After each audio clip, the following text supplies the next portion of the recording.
안녕하세요. 여러분과 함께 흥미로운 잔료 속으로 깊이 들어가 보는 시간입니다. 오늘은 벨링브렌즈, 그 간편하게 마시는 RTD, 단백질 쉐이크로 유명한 회사죠. 이 회사의 최근 실적 발표 내용을 좀 파헤쳐 보려고 합니다. 자료는 2025회계연도 3분기 실적 발표 중에서 최고 재무 책임자, 그러니까 CFO의 발표 내용이고요. 요즘처럼 건강, 간편함 이런 게 중요할 때 이 회사의 재무 성과는 과연 어떤지, 또 앞으로는 어떻게 전망하는지 핵심만 쏙쏙 뽑아서 전해드릴게요. CFO 발언 중심으로 그 속뜻까지 한번 같이 파악해 보시죠. 자, 그럼 바로 3분기 성적표부터 열어볼까요? CFO가 발표한 핵심 숫자들 먼저 좀 짚어주시죠. 네, 그 3분기 순매출은 5억 4,800만 달러였고요. 이게 작년 같은 기간보다 6% 늘었습니다. 그리고 조정 EBITDA라는 지표가 있는데 이게 1억 2천만 달러를 기록했어요. 이걸 매출 대비 비율, 그러니까 마진율로 보면 22% 수준입니다. 조정 EBITDA다.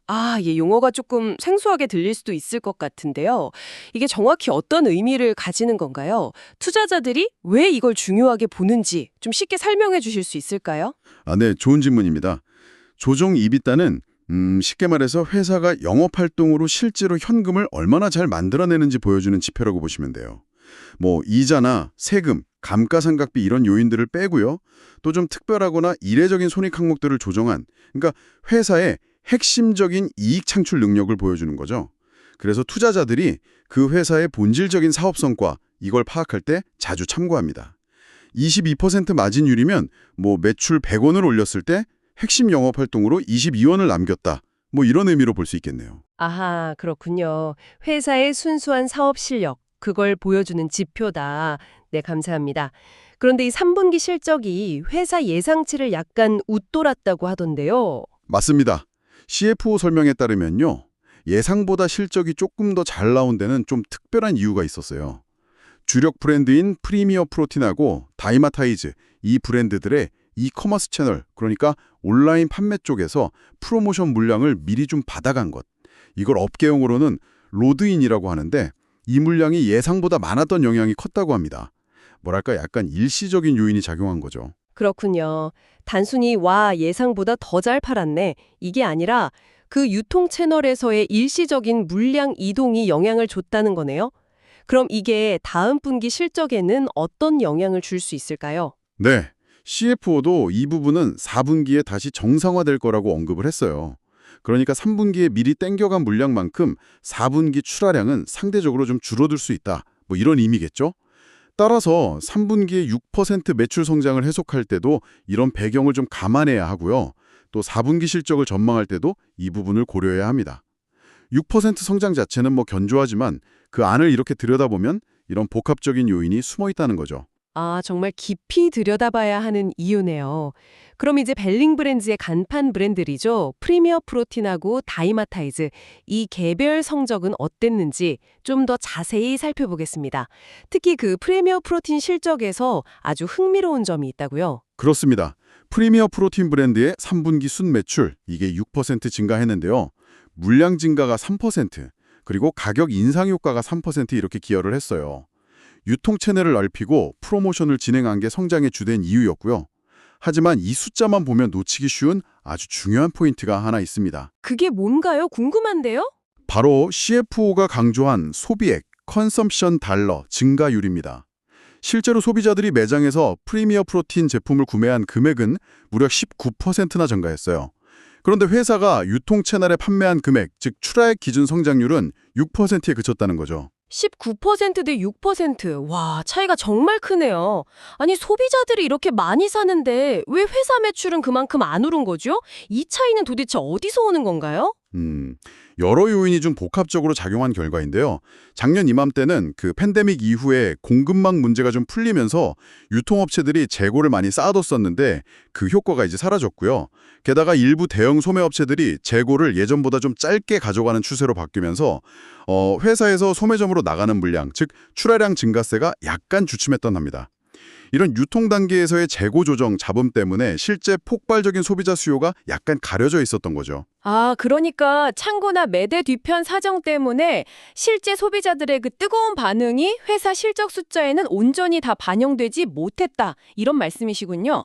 이건 뭘 의미한다고 봐야 할까요? 이건 뭐 벨링 브랜드에게는 매우 긍정적인 신호로 해석될 수 있습니다. 유통 과정의 일시적인 문제에도 불구하고 브랜드 자체의 힘, 그러니까 소비자들의 실제 구매력은 매우 강력하다는 증거니까요. 앞으로 유통 재고 문제가 안정화되면 이 강력한 수요가 출하량 증가로 이어질 가능성이 높다. 뭐 이런 의미이기도 하고요.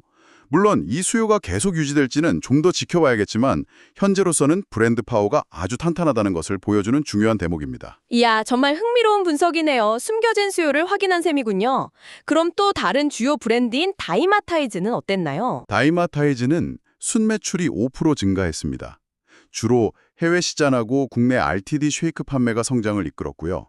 뭐 프리미어 프로틴처럼 아주 극적인 이야기는 없지만 꾸준히 성장하면서 벨링 브랜드 전체 실적에 안정적으로 기여하고 있는 그런 모습입니다. 좋습니다.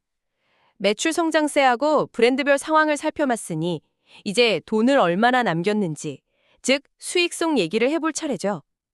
앞서 조정 EBITDA 마진율이 22%라고 하셨는데 매출 총이익률 쪽을 좀 더 자세히 들여다볼 필요가 있겠어요. 여기가 또 중요하거든요. 네, 조정 매출 총이익, 그러니까 매출에서 제품 원가를 뺀 이익은 1억 9,200만 달러로 작년보다 3% 늘었습니다. 하지만 이걸 비율로 따진 조정 매출 총이익률은 35.1%로 작년 3분기보다는 1.3%포인트 하락했어요. 매출은 늘었는데 이익률은 떨어졌네요. 왜 그런 건가요? 요즘 다들 어렵다던데 역시 비용 문제가 있었을까요? 정확합니다. CFO가 몇 가지 원인을 설명했는데요. 크게 보면 두 가지 압력으로 나눠볼 수 있어요. 첫째는 비용 상승 압력입니다. 원자재 가격, 특히 단백질 원료 가격이 오른 영향이 있었고요. 또 최근에 바꾼 포장 디자인 관련 비용도 좀 발생했습니다. 둘째는 투자 증가 압력인데요. 판매를 늘리기 위해서 소매점의 제품을 더 잘 진열하거나 할인 행사를 지원하는 비용. 이걸 판매 촉진 비용, 트레이드 스펜드라고 부르는데 이 비용 지출이 늘어난 영향도 있었습니다. 판매 촉진 비용, 트레이드 스펜드. 아, 그거 마트 같은 데 가면 하는 1+1 행사나 뭐 가격 할인 같은 거 지원하는 비용. 이렇게 보면 될까요? 네, 그런 것들이 대표적입니다. 더 많은 소비자들이 제품을 구매하도록 유도하기 위해 쓰는 일종의 마케팅 비용이죠. 여기에 더해서 작년 3분기에는 좀 일시적으로 비용을 크게 절감했던 효과가 있었는데 그 효과가 이제 사라지면서 상대적으로 올해 이익률이 좀 낮아 보이는 측면도 있다고 덧붙였습니다. 결국 원가도 오르고 판매를 늘리기 위한 비용도 더 썼다는 거군요. 네, 요즘 많은 소비재 기업들이 겪는 좀 전형적인 어려움처럼 보이네요. 맞습니다. 하지만 비용 측면에서 또 긍정적인 부분도 있었어요. 판매비와 관리비, 줄여서 판관비, SG&A 항목을 보면 총 1억 4,500만 달러가 지출됐는데요. 여기에는 좀 특별한 항목이 포함되어 있습니다. 과거에 중단했던 조인트 주스라는 브랜드 관련 소송 합의금으로 6,800만 달러의 충당금을 이번 분기에 설정했거든요. 6,800만 달러면 와, 꽤 큰 금액인데요. 이게 일회성 비용이라는 거죠? 그렇습니다. 2013년부터 끌어온 좀 오래된 소송건인데 이번에 원칙적으로 합의에 이르면서 관련 비용을 회계상 반영한 겁니다. 실제 돈이 나가는 건 2026 회계연도가 될 예정이고요. 중요한 건 이 일회성 비용을 제외하면 실제 판관비는 한 7,600만 달러 수준이라는 점입니다. CFO는 일반 관리비를 효율적으로 통제한 덕분에 이 조정된 판관비가 전체 매출에서 차지하는 비율이 작년보다 0.4%포인트 낮아졌다고 강조했어요. 즉, 원가 압박은 있지만 허리띠를 졸라매는 노력은 효과를 보고 있다. 이런 신호죠. 아, 과거의 골칫거리를 털어내는 비용이 발생했지만 다른 운영 비용은 잘 관리하고 있다는 거군요. 광고나 홍보비 같은 건 어떻게 썼나요? 광고 및 판촉비, A&P는 순 매출의 3% 수준을 유지했습니다. 작년과 동일한 비율로 브랜드 인지도를 유지하고 성장을 지원하기 위한 투자는 꾸준히 하고 있다. 이렇게 볼 수 있습니다. 네, 비용 구조를 보니까 대략 그림이 그려지네요. 원가 부담은 커졌지만 판관비 절감으로 어느 정도 상쇄하고 있다. 그렇다면 회사의 현금 사정과 재무 건전성은 어떤지 궁금해지는데요. 실제 돈은 잘 돌고 있나요? 네, CFO 발표에 따르면 3분기 영업활동을 통해서 벌어들인 현금은 4천만 달러입니다. 회계연도 시작 후 누적으로는 9,200만 달러의 현금을 창출했고요. CFO는 올해 전체 현금 흐름이 작년과 비슷할 것으로 예상하면서 특히 마지막 4분기에 강력한 현금 흐름을 기대한다고 밝혔습니다. 마진 압박 속에서도 현금 창출 능력은 유지될 거다. 이런 자신감을 보인 거죠. 현금이 잘 도는 건 중요하죠. 그럼 빚은 어느 정도 수준인가요? 요즘 금리도 높은데 재무 상태는 괜찮은 건지? 재무 상태도 한번 짚어볼 만합니다. 6월 말 기준으로 회사가 갚아야 할 총 부채에서 현금을 뺀 순부채, 넷데트는 9억 7천만 달러입니다.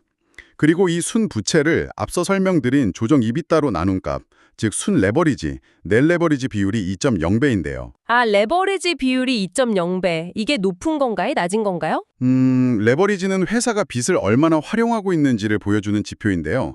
2.0배면 벌어들이는 이익 대비 빚이 한 2배 정도 된다는 의미입니다. 뭐 아주 낮다고 할 수는 없지만 CFO는 연말까지 이 비율을 2.0배 아래로 더 낮출 계획이라고 밝혔습니다. 꾸준히 빚을 갚아나가면서 재무 구조를 더 튼튼하게 만들고 있다.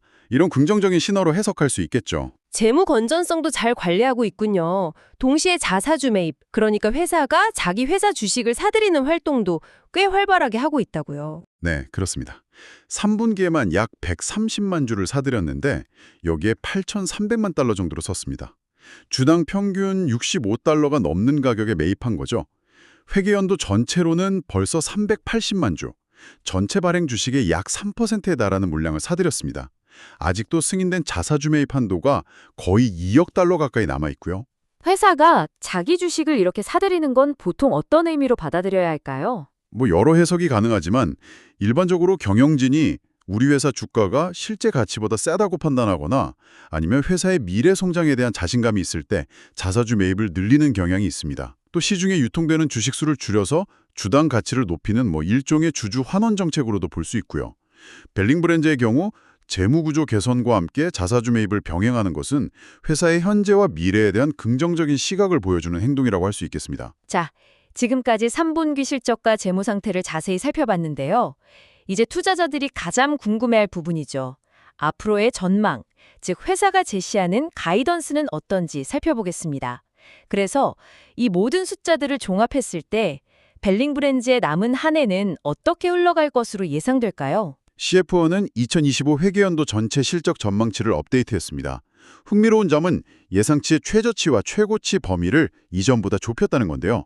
그러면서도 중간값은 그대로 유지했습니다. 가이던스 범위를 좁혔다는 건 어떤 의미인가요? 이건 보통 연초에 제시했던 목표치 달성에 대한 확신이 더 커졌다. 이런 의미로 해석됩니다. 이 정도 범위 안에서는 실적을 낼 수 있겠다는 자신감의 표현인 거죠. 구체적인 숫자를 보면 연간 순매출은 22억 8천만 달러에서 23억 2천만 달러 사이, 조정 이비다이는 4억 8천만 달러에서 4억 9천만 달러 사이를 예상하고 있습니다. 매출은 약 14에서 16%, 조정 이비다이는 9에서 11% 성장하는 수준이고요. 예상 마진익은 중간값 기준으로 21% 정도입니다. 연간 전망에 대한 자신감은 확인했고요. 그럼 당장 다음 분기인 4분기 전망은 어떤 그림인가요? 4분기 순매출은 중간값 기준으로 약 14% 성장할 것으로 예상합니다. 역시 프리미어 프로틴이 주력 엔진 역할을 할 것으로 보고요. 유통망 확대와 프로모션 강화가 성장을 이끌겠지만 일부 가격 할인의 영향으로 순가격, 넷 프라이싱은 조금 낮아질 수 있다고 언급했습니다. 다이마타이즈 같은 다른 브랜드들은 중간 한 자릿수 정도의 안정적인 성장을 예상하고요. 그리고 앞서 강조했던 프리미어 프로틴 RTD 쉐이크의 실제 소비액 성장률, 이것은 4분기에도 10% 후반에서 20% 초반의 강력한 수준을 유지할 것으로 전망했습니다. 매출 성장세는 이어질 거라는 전망이군요. 그럼 4분기 수익성은 어떻게 예상하고 있나요? 아까 3분기에도 마진 압박이 있었다고 했는데. 네, 여기가 또 한번 주목해야 할 포인트입니다. 4분기 조정 이비다 마진율은 약 19%, 중간값 기준으로요. 이걸 예상하는데요. 이는 3분기 22%나 연간 목표치 21%보다 낮은 수준입니다. 그 이유는 매출 총이익률이 3분기보다 더 하락할 것으로 예상되기 때문입니다. 매출 총이익률이 더 낮아진다고요? 왜죠? 이유는 앞서 언급된 요인들의 심화라고 볼 수 있습니다. 4분기에도 프로모션 지출은 계속 늘어나고 원자재 비용 상승 부담도 여전하며 포장 비용도 영향을 줄 것으로 보고 있습니다. 게다가 작년 4분기에 일회성 이익이 있었는데 그 효과가 사라지면서 약 1%포인트 정도 마진에 부담을 줄 거라고 하네요. 그럼에도 불구하고 조정 이비타 마진율은 19%를 지킬 수 있다고 보는 건가요? 매출 총이익률이 더 떨어진다는데 어떻게 그게 가능하죠? 바로 판관비, SGNWA 덕분입니다. CFO는 4분기에 판관비를 상당히 효율적으로 관리함으로써 이 매출 총이익률 하락분을 상당 부분 상쇄할 수 있을 것으로 기대하고 있습니다. 즉, 원가와 프로모션 비용 부담은 늘어나지만 다른 운영 비용을 더 타이트하게 관리해서 전체적인 이익률 하락을 방어하겠다, 이런 전략이죠. 이것이 벨링 브랜즈의 비용 관리 능력을 보여주는 대목이라고 할 수 있습니다. 아까 단백질 원가 부담이 앞으로도 계속 될 거라는 언급도 있었죠. 네, 그 점도 중요하게 짚고 넘어가야 합니다. CFO는 4분기에 파우더와 쉐이크 제품 모두에서 단백질 원가 부담이 커질 거라고 예상했습니다. 특히 단백질 파우더의 주 원료인 유청 단백질 가격 상승 부담, 이게 단기적인 문제가 아니라 내년, 즉 2026 회계연도까지 이어질 수 있는 중기적인 도전 과제라고 명확히 언급했습니다. 향후 수익성에 계속해서 부담을 줄 수 있는 요인인 거죠. 마지막으로 관세 문제에 대한 업데이트도 있었다고요.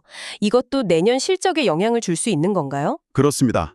이것은 2026 회계연도, 그러니까 내년에 영향을 미칠 수 있는 외부 변수입니다.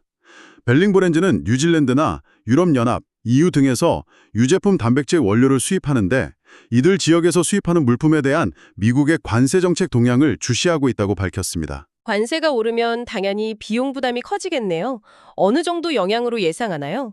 현재 예상으로는 해당 국가들로부터 수입하는 물품의 한 15% 정도의 관세율이 적용될 가능성을 보고 있고요. 이로 인한 전반적인 관세 부담이 이전 예상보다는 약간 늘어날 것 같다고 합니다. CFO는 이 관세 문제가 2026 회계연도의 전체 매출 원가에 낮은 한 자릿수 비율 로우 싱글디짓 퍼센테지 정도의 부담을 줄 수 있다고 추정했습니다. 물론 비용 부담을 완화하기 위한 노력을 하고 있다고 덧붙였고요. 올해 2025 회계연도 실적에는 영향이 없습니다. 결국 내년에는 이미 예고된 유청 단백질 가격 상승에 더해서 이 관세 문제까지 이중으로 비용 압박을 받을 수 있다는 거네요. 맞습니다. 2026년에는 이런 외부적인 비용 역풍이 예고되어 있는 상황입니다. 회사가 이를 미리 인지하고 대응책을 마련하고 있다는 점은 다행이지만 앞으로 이 과제들을 어떻게 극복해 나갈지가 중요한 관전 포인트가 될 것 같습니다. 오늘 벨링 브랜즈 CFO의 발표 내용을 쭉 따라가 보니 회사의 현재 상황과 미래 전망이 아주 입체적으로 그려지는 것 같습니다.